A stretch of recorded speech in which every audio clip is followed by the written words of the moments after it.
పూరి జగన్నాథుడి రత్న భాండాగారంలోని మూడో గది తెరుచుకున్నది. 46 ఏళ్ల తర్వాత తొలిసారి ఈ 14న రహస్య గదిని తెరిచిన అధికారులు సాయంత్రం కావడం వల్ల ఏమీ పరిశీలించకుండానే గదికి సీల్ వేసి బయటకు వచ్చేశారు.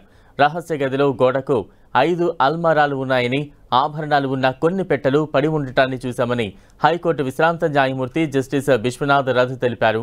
అల్మారాలు, పెట్టెలు తెరవనందున రహస్య గదిలో సొరంగ మార్గం ఉందో లేదో తాము స్పష్టత ఇవ్వలేమని తెలిపారు. ఈ క్రమంలో ఈ నెల 18న మళ్లీ ఆ రహస్య గదిని తెరిచి ఆభరణాలను తరలించనున్నారు. వాటిని ఆలయ ప్రాంగణంలోనే ఏర్పాటు చేసిన తాత్కాలిక స్ట్రాంగ్ రూమ్లో భద్రపరుస్తారు. రేపు ఉదయం 9:51 నుంచి మధ్యాహ్నం 12:15 మధ్య ఈ ప్రక్రియను చేపట్టనున్నట్లు ప్రభుత్వం ఏర్పాటు చేసిన కమిటీ సభ్యుడు జస్టిస్ విశ్వనాథ్ రథ్ చెప్పారు. ఆభరణాలన్నింటినీ తరలించాకే పురావస్తు శాఖ అధికారులను రహస్య గది లోపలికి అనుమతిస్తారు. ఆ తర్వాత ఏఐఎస్ అధికారులు రహస్య గది నిర్మాణ భద్రతను సమీక్షిస్తారని జస్టిస్ రథ్ వివరించారు. ఈ ప్రక్రియలను అంతా వీడియోగ్రాఫ్ చేస్తామని వివరించారు. రహస్య గదిని తెరిచే రోజున ఆలయంలో కొన్ని ఆంక్షలు ఉంటాయని, వాటిని భక్తులు తప్పనిసరిగా పాటించాలని ఆలయ అధికారులు విజ్ఞప్తి చేశారు.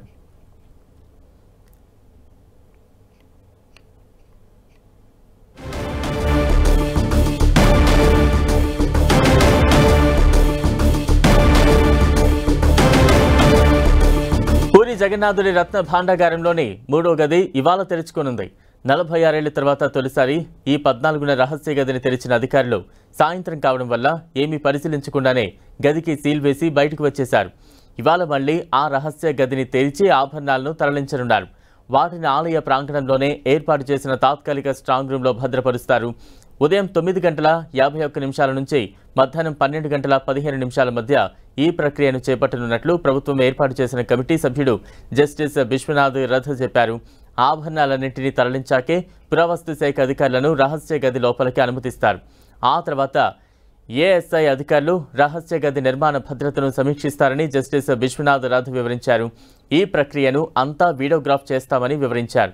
రహస్య గదిని తెరిచే రోజున ఆలయంలో కొన్ని ఆంక్షలు ఉంటాయని, వాటిని భక్తులు తప్పనిసరిగా పాటించాలని ఆలయ అధికారులు విజ్ఞప్తి చేశారు.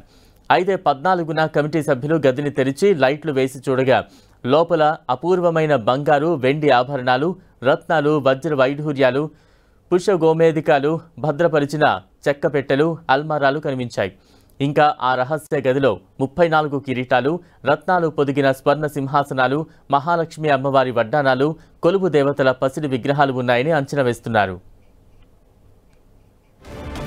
పూరి రత్న భాండాగారంలోని మూడో గదిని ఉదయం 9:15 తెరుస్తామని పూరి కలెక్టర్ సిద్ధార్థ్ శంకర్ స్వామి తెలిపారు.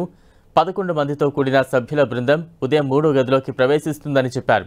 ఈ బృందం మధ్యాహ్నం 12:15 లోపు గదిని తెరుస్తుందన్నారు. మూడో గదిలోని ఆభరణాలను తాత్కాలిక ఖజానాకు మారుస్తామని వెల్లడించారు కలెక్టర్ సిద్ధార్థ్ శంకర్. सरकार एवं केंद्र सरकार की तो सारे विभागों के तरफ से जो तैयारी है वो संपन्न हुई है एवं जो 18 तारीख जो रत्न भंडार, जो भीतर रत्न भंडार के जो हमारे बहुमूल्य वस्तु हैं उन्हें जो स्थानांतरित किया जाएगा जो अस्थायी भीतर रत्न भंडार में, वो भी सरकार का जो SOP है तो उसको पालन किया जाएगा। और जो शुभ मुहूर्त है वो तो आपको ब्रीफ किए होंगे और चेयरमैन 9:51 AM है, तो उसी समय पे जो हमारे 11 मेंबर जो दल है वो अंदर एंटर करेंगे और जो SOP है उसको कार्यकारी किया।